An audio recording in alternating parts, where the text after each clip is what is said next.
ጤና ይስጥልኝ ቤተሰቦቻችን፣ እንዴት ሰነበታችሁ? እንዴት ቆያችሁ? እንኳን አደረሳችሁ አደረሰን ለበዓለ ጥምቀት። ዛሬ 2018 በዓለ ጥምቀትን በአቃቂ መድኃኔ ዓለም ቤተክርስቲያን ተገኝተን አክብረናል። በጣም ደስና ውብ ማራኪ የሆነ በዓል አሳልፈናል እና ወደ እናንተ የመጣንበት ምክንያት አለ። እሱ ምንድነው? ባለፈው ስለ አቃቂ መድኃኔ ዓለም ቤተክርስቲያን ቪዲዮ ሰርቼ ነበር። ከምን ጋር ታይዞ መሰላችሁ? በአቃቂ መድኃኔ ዓለም ቤተክርስቲያን ውስጥ የተለያዩ የልማት እንቅስቃሴዎችን አይቻለሁ። በዚህም ደስ ብሎኛል። በአቃቂ መድኃኔ ዓለም ቤተክርስቲያን ውስጥ የተካሄደው ልማት በ3 ዓመትና በ4 ዓመት አይደለም፣ በ10 ዓመትና በ15 ዓመት በ8 ዓመት በ7 ዓመት የማያልቅ ልማት ተካሂዶ አይቻለሁ ብዬ ወደ እናንተ ቪዲዮ ሰርቼ እንደነበር ሁላችሁም ታስታውሳላችሁ። ዛሬ ከበዓል በኋላ በቤተክርስቲያኑ ውስጥ የሚያገለግሉ ደግሞ የሰበካ ጉባኤ አባልም የሆኑ አንድ አባት አገኘን። ከማን ጋራ? ከጓደኛዬ ከመምህር ሰሎሞን ተጋረድ ጋራ። እሳቸውም ታውቋቸዋላችሁ እና ዛሬ መምህር ይሄንን አባት እንጠይቃቸዋለን። እንኳን ለብርሃነ ጥምቀቱ በሰላም አደረሳችሁ እያልኩኝ እንግዲህ ዛሬ በአቃቂ ቃሊቲ መንበረ ሕይወት ቤተክርስቲያን ተገኝተን ጥምቀትን በአማረ መልኩ እንደዚህ እንደምታዩት ሸብረቅ ደመቅ ብሎ በአቃቂ ቃሊቲ የአዲስ አበባ ሀገረ ስብከት ዋና ስራ አስኪያጅ ቆሞስ አባ ገብረመድህን ነው የሚባለው። አባ ገብረመድህን በተገኙበት ቪዲዮአቸው እንደምታዩት ነው ስናከብር ውለናል። በጣም ያማረ ነበር፣ ደስ የሚል ነበረ።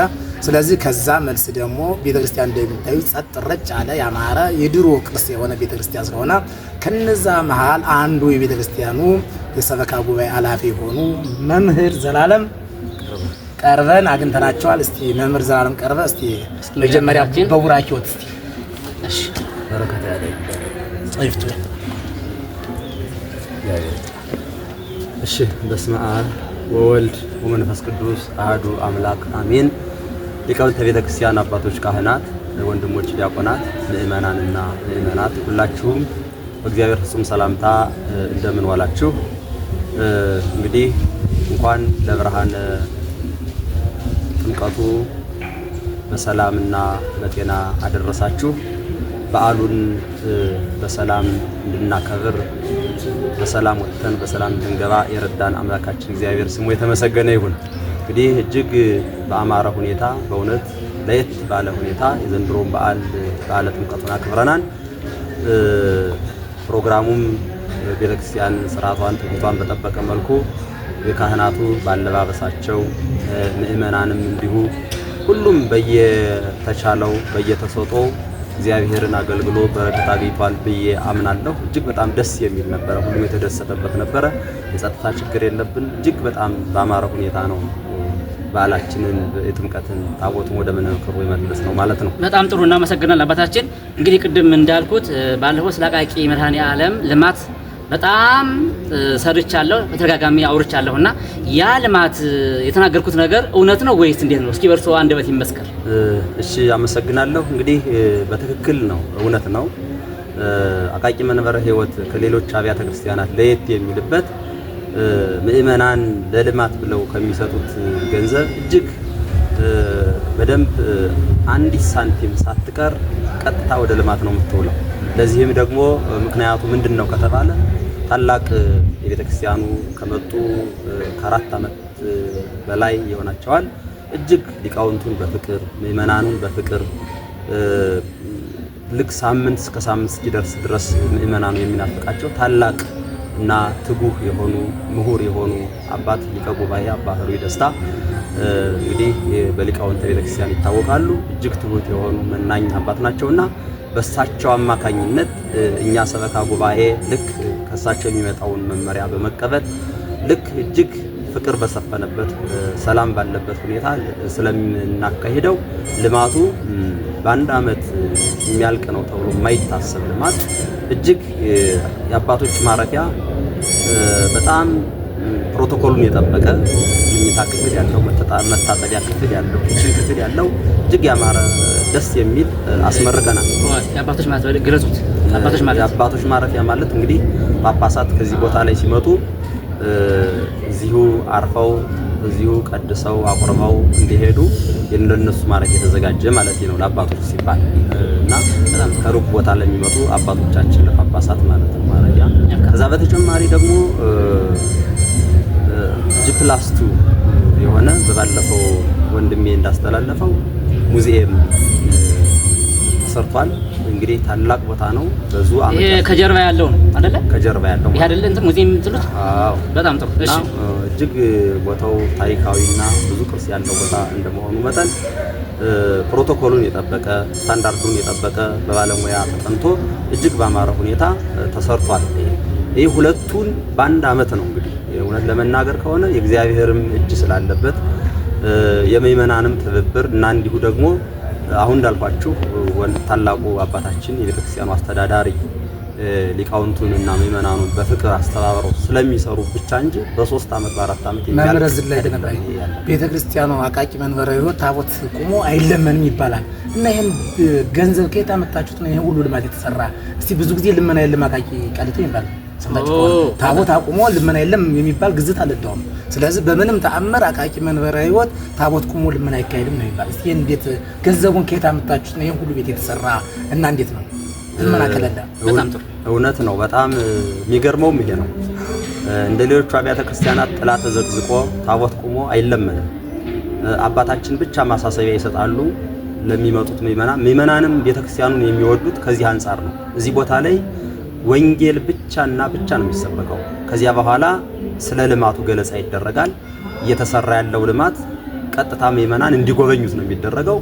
እዚሁ የመጡት ምእመናን ይጎበኛሉ። ቀጥታ ማንም ሳይጠይቃቸው በፍላጎታቸው ስማቸው እንኳን ሳይጠራ አካውንት ይሰጣቸዋል። በዛ ነው የሚያስገቡት ማለት ነው። እና ከዛ በኋላ ደግሞ እንዲሁ ማቴሪያል በተለይ ደግሞ ካህናቱ እንዳልኳቸው አባታችን በጣም ታላቅ አባትና የፍቅር አባት ስለሆኑ ካህናቱን ያስተባብራሉ። ካህናቱ ደግሞ በየንስሐ ልጆቻቸው ሲሚንቶውን፣ ፌሮውን የተለያየ ማቴሪያል የግንባታ እቃዎችን በማምጣት ብሎኬት በማምጣት ነው ይሄንን ቦታ የሚያሰሩት እንጂ አንድም ቀን ይህ ሁሉ ልማት ሲሰራ ይህ ሁሉ አሁን የገለጽናቸው 3 እና 4 አመት የሚፈጁ ፕሮጀክቶች ተሰርተው ሲያልቁ አንድም ቀን ጥላ ተዘግዝቆ ተለምኖ አይታወቅም ከዚህ ቦታ ላይ።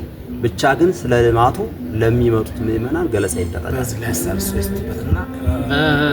በጣም ጥሩ። በነገራችን ላይ አሁን አዲስ አበባ ውስጥ ህዝቡ በምንድነው የተሰራቸው በምንድነው የተማረረው ከተባለ ጥላ ዘቅዝቆ በመለመን ጉዳይ ነው። በቃ ይሄ በጣም ከባድ ችግር ነው። ብዙ ሰው ቤተክርስቲያን ለመሄድ እየተሳቀቀ ያለው ምንድነው ካላችሁ ልመና። እንደውም ባለፈው አንድ ቪዲዮ ሰርች ነበር መምህር እንደው ካስታወስከው አንድ ሴት ነበር የተናገረችውና ምን ነበር መሰለህ ያለችው ልጅቷ ማለት ነው እኔ አሁንስ አለች ቤተክርስቲያን ወርዶ ለመሄድ ተሳቀቅኩኝ እንደውም በቃ ከመሄድ እያልኩኝ ቤቴ በሁኘ እግዚአብሔርን ማረኝ ማለት ጀምሬያለሁ አለች። ለምንድነው ስትል ራሷ ስትገልጽ ማለት ነው የተወሰነ 20 ደቂቃ 10 ደቂቃ ወንጌል ይናገሩና አለች ቢያንስ 3 ሰዓት 2 ሰዓት የሚሆነው ወገኖች እስኪ ጣል አድርጉት። ጭራሽ ለማኝ እየተቀያየረ ነው መድረኩ ላይ የሚወጣውና በዚህ የተነሳ ቤተክርስቲያን መሄድ አስጠላኝ የምትል ልጅ ቪዲዮ ላይ ቲክቶክ ላይ አይቼ ቪዲዮ ሰርች ነበርና ይሄ ደግሞ ይሄ ቦታ ከዛ የተለየ ነገር አየንበት በጣም በሚገርም ሁኔታ። አብርሃም አሁን በቅርቡ ከነከውታ ልመና ወደ ምሕረት ታቦት አቁሞ መቆም አለበት የሚል ሰጥቷል እሳቸው። ስለዚህ ካሁንም ወደ ምሕረት ልመና መቅረት አለበት ብዬ አምናለሁ የከራዚ ጀምሮ። ስለዚህ ይሄ ቦታ አርአያ ምሳሌ ሊሆን ይገባል። በጣም ገርመኝ እና ምንድነው ይሄ ግቢ እንግዲህ ባለው እንግዲህ ቪዲዮን ማየት ይችላሉ እንግዲህ ቤተሰቦች ያላዩ ካሉ በጣም ገልጫለሁ እዛ ላይ እዚህ ግቢ ዙሪያውን የተሰራው ህንጻና የተሰራው ልማት ማለት ነው በትንሹ ቢያንስ 2 ካቴድራል ሊሰራ ይችላል። ይሄ ግን ያለቀው በስንት አመት ነው? ቢያንስ 3 አመት ከምናምን ቢሆን ነው አይደለ? በትልቁ ውጭ ላይ የቤተክርስቲያኑ ትምህርት ቤት አለ። አዎ ከግቢው ውጭ ደግሞ ትምህርት ቤትም አላቸው እና የሚገርም ነው። ግን ይሄ ሁሉ ሲደረግ ምንድነው አሁን እንደሰማነው ልመና የለም። ይሄ ተአምር ነው። በቃ ምንም ቃላት የለኝም ለእንደዚህ ያለው ታሪክ። በቃ ተአምር ነው ብዬ ነው ወስደውና ህዝቡም ታዛዥ ነው። ሰበካ ጉባኤውም ታማኝ ነው። አስተዳደሩም ታማኝ ነው። እዚህ ቦታ ላይ እኔ የስርቆት ይህን ተወሰደ፣ የተሰረቀ፣ የተዘረፈ ጸሐፊው ይህን ወሰደ፣ አለቃው ይህን ወሰደ፣ ቁጥጥሩ ይህን ወሰደ፣ ኮሚቴ ይህን ወሰደ የሚባል ነገር የለም። አቃቂ ምራን አለ እንዴ? አለ በጣም ታስቦም አይታወቅም። በሚገርም ሁኔታ እንዲህ አይነት ነገር ከዚህ ቦታ ላይ በየትኛውም ደረጃ እንኳን አይደለም እንዲህ በሚዲያ ምንም ነገር እንዲህ አይነት አስተሳሰብ የለም። እንዲህ አይነት ነገር አሁን ያላችሁት ነገር ቢኖር ኑሮ ከዚህ አሁን ከጠቀስናቸው ልማት ከፊሉ አይሰራም እና እጅግ ምእመናን ቅድም እንዳልኳችሁ ጥላ ተዘዝቆ ስለማይለመን ገንዘብ ጣል ጣል አድርጉ ተብሎ ስለማይለመን ቀጥታ ምእመናን የሚሳተፉት በምንድነው? በማቴሪያል ነው፣ በልዩ ልዩ ነገሮች ነው። ገንዘብ እንኳን ቢሆን ቀጥታ በአካውንት ነው የሚገባው ማለት ነው። ስለዚህ ያ የገባውን ነገር ሰበካ ጉባኤው ጠንካራ እጅግ እንግዲህ ሰበካ ጉባኤውን መግለጽ የምፈልገው የሰበካ ጉባኤ አባላት ከካህኛ ከካህናት በተጨማሪ የምእመናን ተወካዮች እጅግ በጣም የተማሩ ኢንጂነሮች፣ ፕሮፌሰሮች፣ የባንክ ማናጀሮች እጅግ በጣም በእውቀት የበለጸጉ በዓለማዊውም በሳይንሱ የበለጸጉ በአካውንቲንጉም የበለጸጉ ናቸውና የገንዘብ አያያዝና ወጭና ገቢ በደንብ ይችላሉ። ከዛ በተጨማሪ ደግሞ በተለይ የዚህ ደብር አንጋፋ የሂሳብ ሹማችን ደግሞ እጅግ በጣም ለብዙ ዓመት የሰራ እጅግ ልምድ ያለው በጣም ታታሪ የሆነ ሰው ነው ያለበትና ምኑ ላይ ሂሳብ ሹሙ የሚያንቀሳቅሰው እንግዲህ መቼም አንድ ነገር ገቢንና ወጭ የሚያንቀሳቅሰው ከሌላው በተጨማሪ ሂሳብ ሹሙ ነው እና ብቻ ሳይሆን አሁን በየቤተ ክርስቲያኑ አምስቱ ተስማምተው ነው ይበላሉ የሚባል በየቤተ ክርስቲያን ከዚህ ግን አምስቱ ተስማምተው ይሰራሉ እንጂ ተስማምተው አይሰርቁም። በተአምር በቃ አይደረግም። ለምሳሌት መምህር እንደዚህ ያለ ኬዝ ቢኖር ነው አቃቂ መድኃኔዓለም ላይ ማለት ነው። እስካሁን በየፌስቡኩ በየቲክቶኩ ብዙ ነገር እንሰማ ነበር። እኔ እስካሁን ስንቀሳቀስ እዛው ሚዲያ ላይ እንዲህ ያለ ነገር አይቼም ሰምቼም አላውቅም። እና አሁን በሰበካ ጉባኤ ስንት ዓመት ሰርተዋል? በሰበካ ጉባኤ እንግዲህ አሁን 1 ዓመት አልፎ 2ኛ ዓመት ሁነኛ ከገባሁኝ ማለት ነው። አሁን የገለጽናቸው አሁን በቅርቡ የተመረቁት እነዚህ 2 ፕሮጀክቶች አባቶች ማረፊያና የሙዚየሙ ማረፊያ የተሰራው እኛ ከገባን ነው እንግዲህ በሰበካ ጉባኤ። ሌሎቹ እንግዲህ እጅግ ዙሪያውን ያሉ በ1 ዓመት ውስጥ ማለት ነው በ1 ዓመት ውስጥ ነው ያለቁት። ሌሎቹ ግን ዙሪያውን ያሉት ቀደም ብለው ቤተክርስቲያኑ እድሳት በፊት የተመረቁ የአስተዳደር ህንጻዎች እንደምታውቋቸው G+1 አሉ ዙሪያውን ያሉት እነሱ ቀደም ባለው በነበረው ሰበካ ጉባኤ ነው። አሁን ግን እኛ ከገባን በኋላ እነዚህ 2 ፕሮጀክቶች በጣም በሚያስገርም ሁኔታ 3 ዓመት 4 ዓመት ሊፈጁ የሚችሉ በ1 ዓመት ውስጥ ነው ተሰርተው ያለቁት። ምንና ምን ናቸው እነዚህ? የአባቶች ማረፊያ የጳጳሳት ሊቃነ ጳጳሳት የአባቶች ማረፊያ እና ሙዚየም የተባለው G+2 ሙዚየሙ ማለት ነው። በ1 ዓመት ያለቀው በ1 ዓመት ነው። ይሄ በጣም የሚገርም አስማት ነው ልበላችሁ ወይስ ሌላ ምን ልበል? እውነት እንግዲህ ይሄ ለሌላው አድባራትና ገዳማት የሚያስተምር ልማታዊ ደብር እንደሆነ መረዳት አለበት።